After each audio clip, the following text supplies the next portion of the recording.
Hello guys, good morning. कैसे हो आप सब? आई होप आप सभी अच्छे होंगे। आज ब्लॉग की शुरुआत मैं एक प्यारी सी सुबह के साथ कर रही हूँ। वैसे तो मैं डेली सुबह जल्दी उठ जाती हूँ, तो डेली की तरह आज भी मैं जल्दी उठ गई थी। आज क्योंकि पूर्वजों के लिए खाना वगैरह बनाना था, तो इसलिए आज मैं और मेरी जेठानी जी जल्दी उठ गए हैं। जेठानी जी रात में ही आ गई थी, तो आ गए हैं हम किचन में नहा वहा करके, क्योंकि खाना हमें नहा करके बनाना है। तो सबसे पहले मेरी जेठानी जी ने नहाया, उसके बाद मैंने नहाया। उसके बाद से हम किचन में लग गए हैं खाना वगैरह बनाने के लिए, क्योंकि काफ़ी ज़्यादा खाना बनाना है। मतलब 7 या 8 आइटम हमें बनाने हैं, तो इसलिए जल्दी सुबह उठना भी पड़ा कि जल्दी जल्दी से खाना भी बन जाए। तो सबसे पहले मैंने बनाया है सीताफल की सब्ज़ी।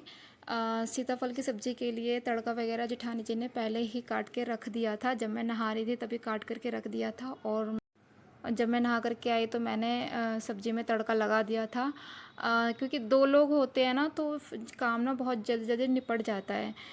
तो सीताफल की सब्ज़ी में मैंने लहसुन, मिर्च और प्याज का तड़का लगा दिया है, उसको अच्छे से भून लिया है। उसके बाद से मैंने इसमें टमाटर डाल दिया है। टमाटर डालने के बाद इसको थोड़ा सा पकाना है, थोड़ा सा ये गल जाए।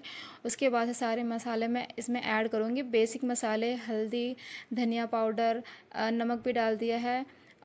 अब इसको अच्छे से भूनना है जब तक कि मतलब ऊपर तेल ना आ जाए।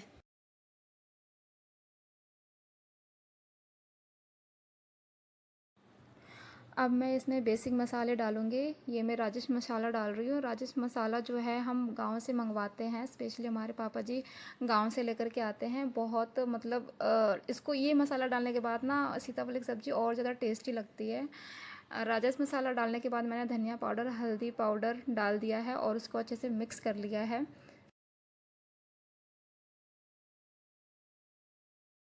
सब्जी के लिए तड़का बिल्कुल पक चुका है और तेल भी ऊपर आने लगा है। अब मैं इसमें सीताफल उबले हुए मतलब मैंने पहले से ही इसमें इसको बॉईल कर दिया था सीताफल की सब्ज़ी को, और अब मैं इसमें डाल करके मिक्स कर दूंगी। बस थोड़ा सा ही पकाना है, 5 मिनट में बन जाएगी, क्योंकि सब्जियां पहले से ही उबली हुई।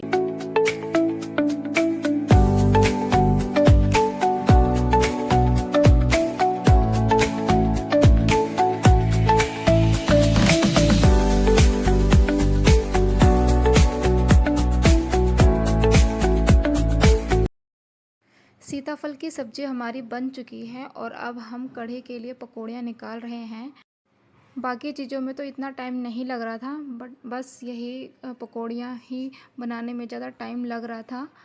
तो श्राद्ध का खाना तो वैसे अमावस वाले दिन सभी के घरों में बनता है, क्योंकि इस दिन सभी लोग अपने पूर्वजों जो मतलब इस दुनिया में नहीं है, उनकी मनपसंद का खाना बनाते हैं। जो उनको पसंद होता है वही सब चीज़ें बनाते हैं।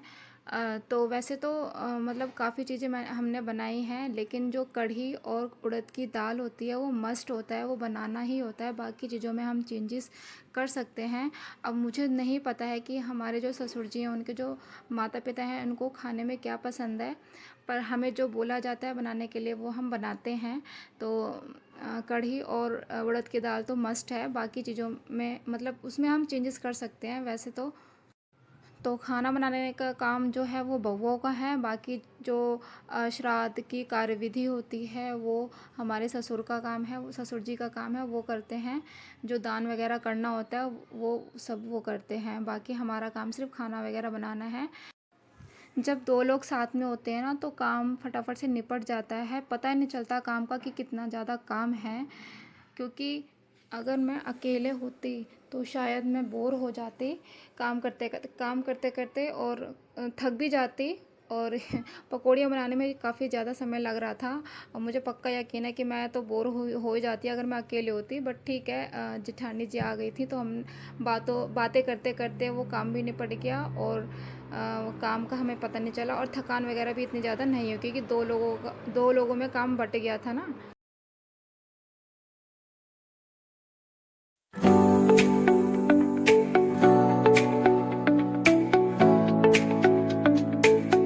ये देखिए गाइस, मतलब हम काम करते करते गप्पे भी मार रहे थे, तो मतलब काम का पता नहीं चल रहा था, और मतलब काम करने में मज़ा भी आ रहा था। तो मतलब होता है ना, एक साथी मिल जाता है ना काम करने में, तो काम करने में मज़ा आ जाता है। हम लोग सुबह 5 बजे के उठे हुए हैं और कॉन्टिन्यूसली हम लोग खाना बनाए जा रहे हैं। मतलब काफ़ी ज़्यादा मतलब खाना वगैरह बनाना है ना, 7-8 आइटम बनाना है, तो टाइम तो लग ही जाता है। काम करते-करते मतलब हमें पता तो नहीं लग रहा था कि हम थक चुके हैं या नहीं, लेकिन काम जब ख़त्म हो गया, उसके बाद जब हम बिस्तर पे लेटे तो उसके बाद थकावट तो लगी ही जाती है, हर किसी को लग जाती है। काम करने के बाद पता लगता है कि कितनी थकावट हुई, काम करते टाइम नहीं पता लगता, क्योंकि कंटिन्यूअसली हम लोग काम किए जा रहे थे बिना थके, बिना रुके। तो फाइनली पकौड़ियाँ बन चुकी हैं। काफ़ी टाइम लग गया पकौड़ियाँ बनने में।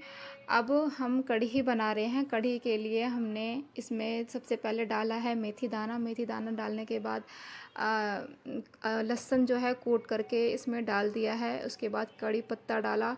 सूखी लाल मिर्च भी डालनी होती है, पर सूखी लाल मिर्च इस टाइम पे है नहीं मेरे पास, तो उसको मैंने स्किप कर दिया है, उसको मैंने नहीं डाला है। तड़का पक चुका है बढ़िया तरीके से। अब इसमें मैं मिक्स किया हुआ बेसन और प्लेन छाछ जो मैंने मिक्स करके पहले से ही रखा हुआ था, वो उसमें मैंने डाल दिया है। तो कढ़ी बन गया है। बाकी चीज़ें भी हमने बना लिया है, मैं वीडियो नहीं शूट कर पाई।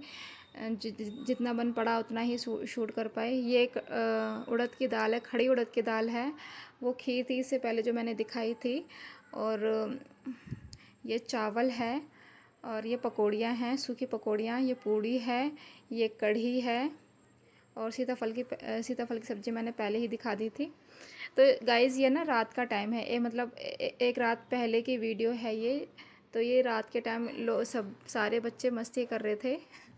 मतलब चीकू को ज़्यादा ही मज़े आ गए थे, क्योंकि वो अकेला अकेला सा रहता है, और जब कोई आ जाता है तो उसको ज़्यादा मस्ती सो जाती है। उसने खुद से बोला, मम्मा मतलब कैमरा लगा दो, मैं ना कैमरे के सामने डांस करूँगा।